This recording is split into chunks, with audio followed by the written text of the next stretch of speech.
Bismillahirrahmanirrahim. Assalamualaikum warahmatullahi wabarakatuh. Pada kesempatan kali ini saya akan menyampaikan sejarah mengenai Raja Abroha, dari seorang prajurit hingga kemudian menjadi seorang raja atau penguasa.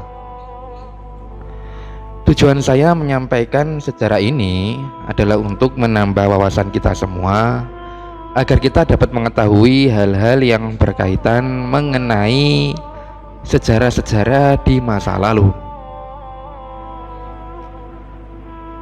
Nah, langsung saja kita akan masuk ke dalam pembahasannya.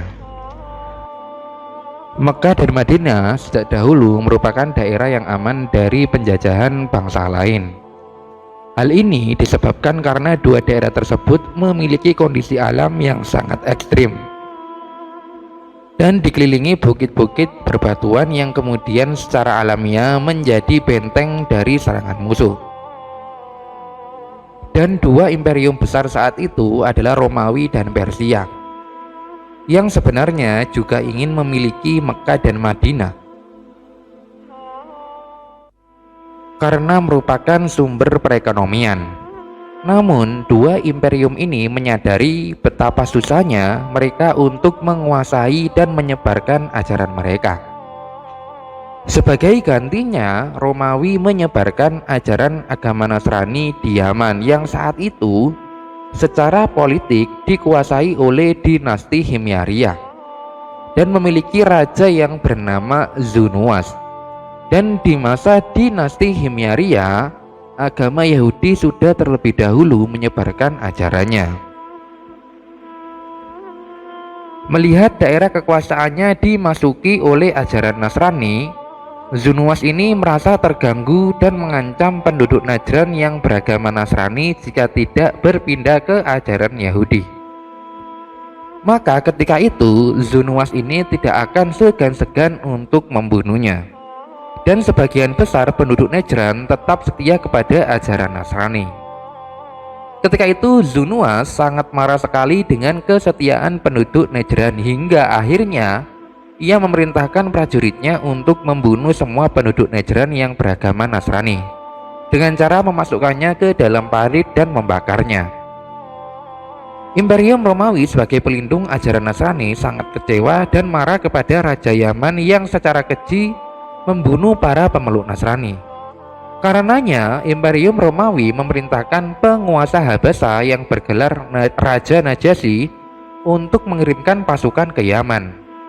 Raja Najasyi pun menanti perintah dan mentaati perintahnya. Kemudian ia mengirim 70.000 pasukan yang ketika itu dikomandoi oleh Riyadh dengan salah satu pasukannya yang bernama Abroha al-Asram.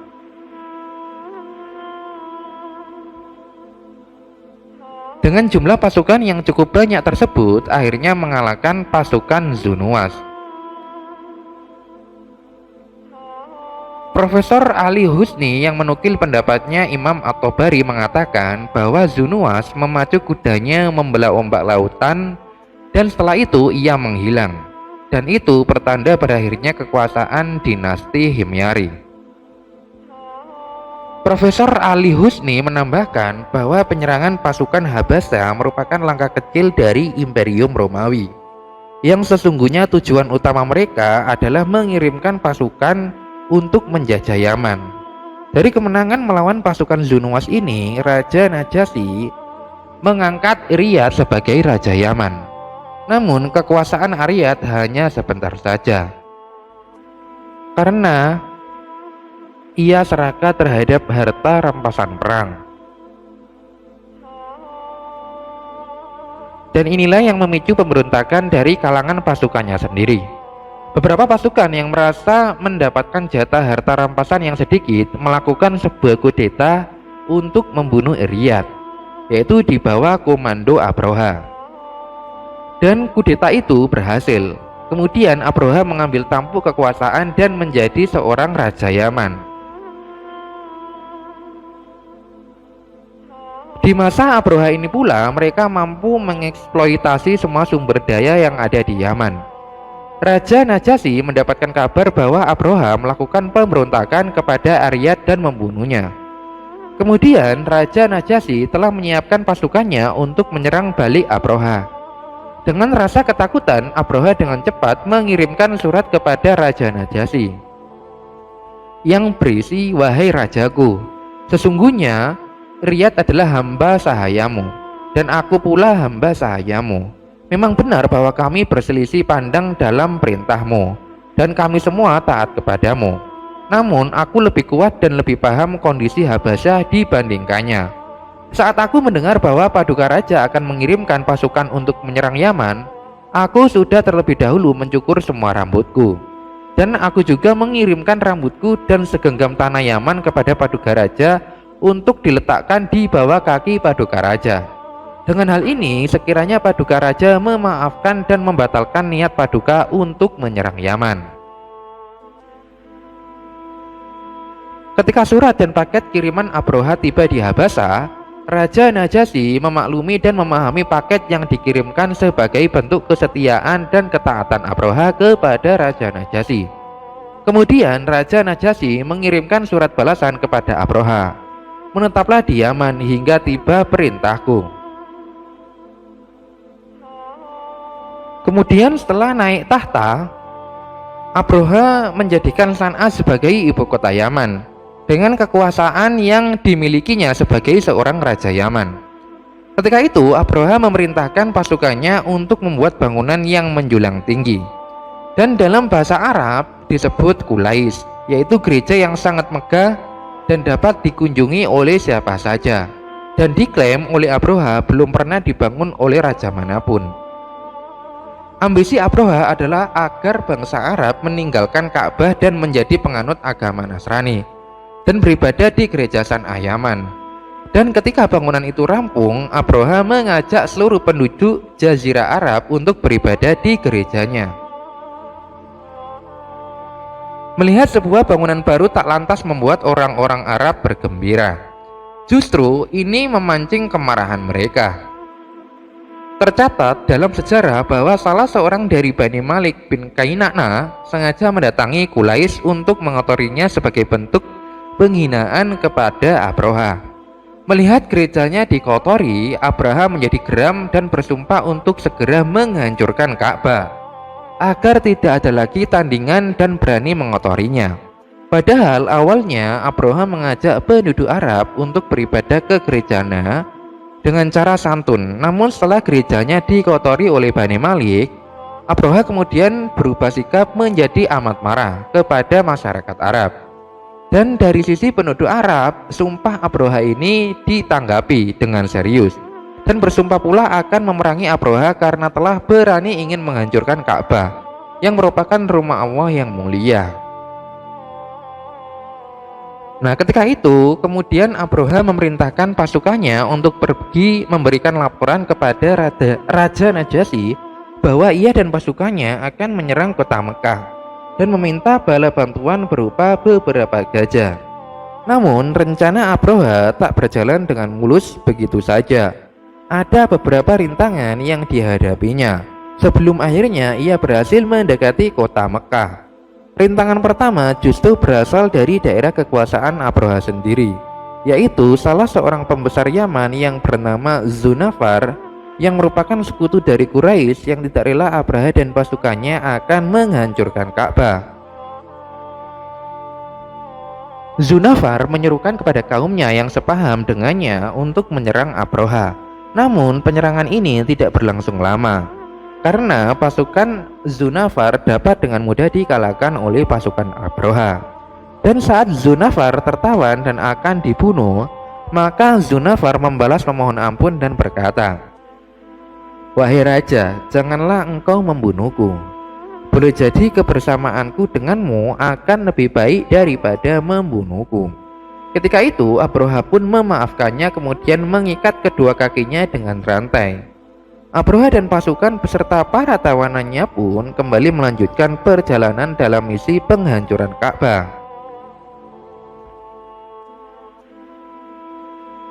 Kemudian rintangan yang kedua yang dihadapi oleh Abraha adalah saat mereka tiba di Tihama yang dipimpin oleh seorang dari Bani Khatsam yang bernama Nufail bin Habib al-Khatsam menyerang Abroha, dan lagi-lagi dengan mudah Abroha mengalahkan pasukan Nufail bin Habib dan menawanya.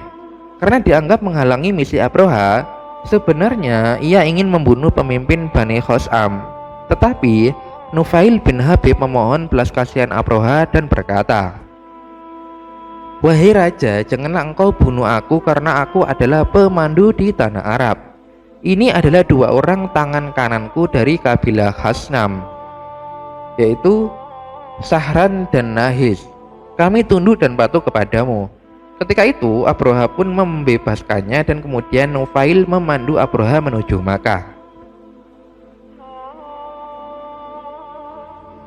Perjalanan misi penghancuran Ka'bah pun dilanjutkan hingga tibalah mereka di Thaif dan bertemu dengan pemimpin dari kabilah Saqif yang bernama Mas'ud bin Mu'tab. Namun pertemuan dengan kabilah Saqif ini berbeda dengan dua kabilah sebelumnya yang berperang dengan Abroha. Kabilah Saqif ini justru menyatakan kesetiaannya kepada Abroha, sehingga pernyataan mereka dapat dikatakan berlebihan. Karena mereka berkata, "Wahai raja, sesungguhnya kami adalah budakmu. Kami mendengarkan dan taat kepadamu. Tidak ada pada kami perselisihan kepadamu, dan bukanlah rumah ibadah kami yang Paduka Raja tuju."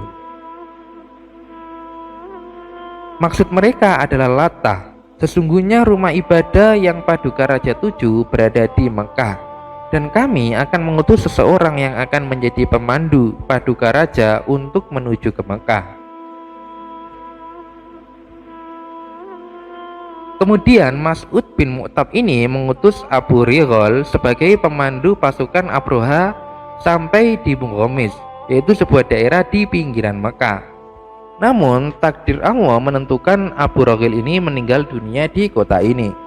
Bagi masyarakat kota Mekah yang melintasi kuburan Abu Righal di Bunghomis sering melempari kuburannya karena marah mengenang perbuatan Abu Righal yang memandu Abroha menuju ke Mekah.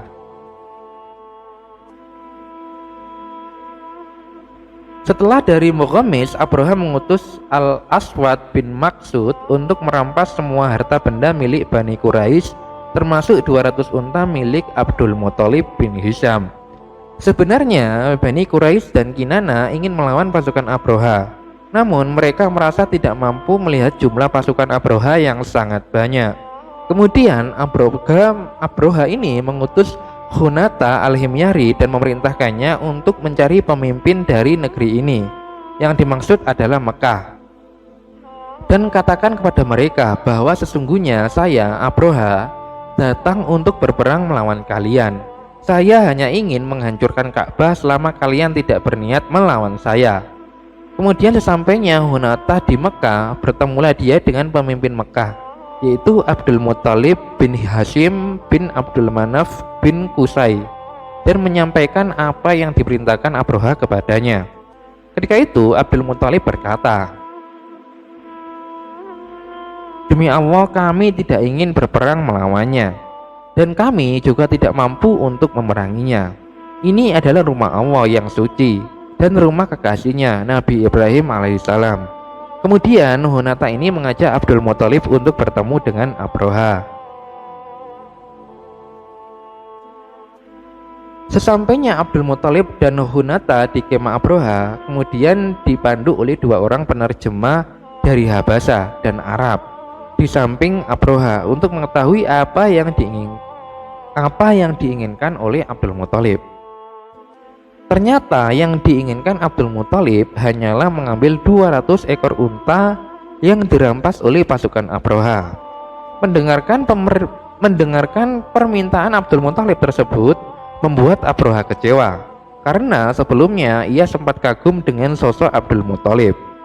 Namun justru Abdul Muthalib ini lebih mengutamakan unta miliknya dan sahabatnya dibandingkan rumah Allah yang menjadi tempat ibadah kakek moyang mereka.